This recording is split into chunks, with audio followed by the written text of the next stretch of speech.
ដឹងផង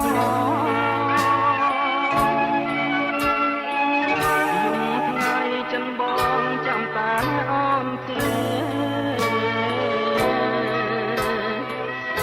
បងផ្ដាំតាមខ្យល់បងសួរតាមគេតើដឹងអូនមកថ្ងៃណាទេនឹកគ្នាណាហេតុចិត្ត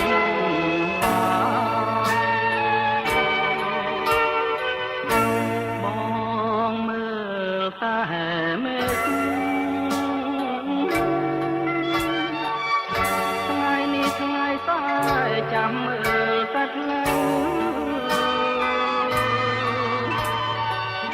ចាំអង្គាពុតប្រហោះសុខសៅបាត់ស្រមកស្រីខ្មៅតាពើនាងនឹកបងគេងក៏មិនលក់បងក៏មិនលះ